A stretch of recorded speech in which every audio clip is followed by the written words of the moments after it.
അങ്ങനെ ഞങ്ങളുടെ day 1 Kanchipuram wedding shopping ഒക്കെ തീർത്ത് നെക്സ്റ്റ് ഡേ ഞങ്ങൾ അവിടുത്തെ അമ്പലങ്ങളിലൊക്കെ ഒന്ന് പോകാമെന്ന് വിചാരിച്ചു. ഇമ്പോർട്ടൻ്റ് ആയിട്ട് കാഞ്ചി കാമാക്ഷി പോകണമെന്നായിരുന്നു ഞങ്ങളുടെ പ്ലാൻ. പക്ഷേ ബാക്കിയുള്ള ചുറ്റിലുള്ള എല്ലാ അമ്പലങ്ങളും ഞങ്ങൾ കവർ ചെയ്തു.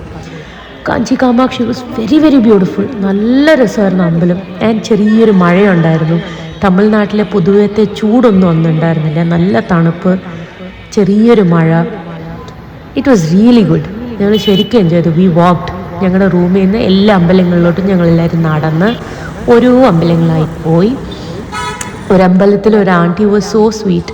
ഞങ്ങളെ വിളിച്ച് പ്രസാദം ആൻറ്റി ഉണ്ടാക്കി കൊണ്ടുവന്ന പായസം ഞങ്ങൾക്ക് എല്ലാവർക്കും തന്ന് ഞങ്ങളെല്ലാവരും കുറച്ച് നേരം അവിടെ നിന്ന് റിലാക്സ് ചെയ്ത് ആ പ്രസാദമൊക്കെ കഴിച്ച്, സ്വീറ്റ് പൊങ്കലായിരുന്നു തോന്നുന്നു, അത് very good.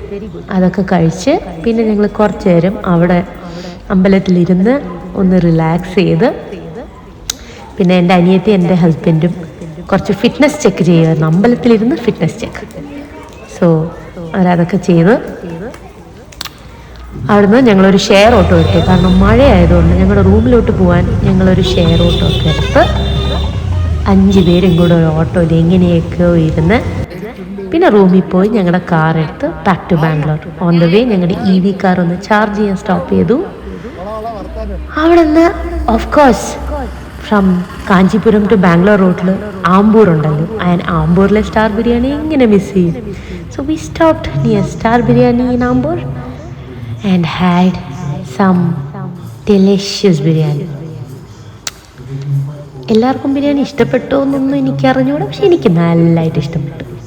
It was very good. ഞങ്ങളെല്ലാവരും ബിരിയാണിയൊക്കെ കഴിച്ച്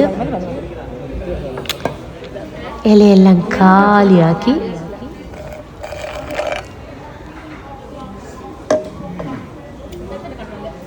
പിന്നെ ഒരു ഡെസേർട്ടൊക്കെ വാങ്ങിക്കാൻ വേണ്ടി ഒരു സ്ഥലത്ത് പോയി കുറച്ച് ഐസ്ക്രീംസൊക്കെ വാങ്ങി ബാക്ക് ടു ബാംഗ്ലൂർ.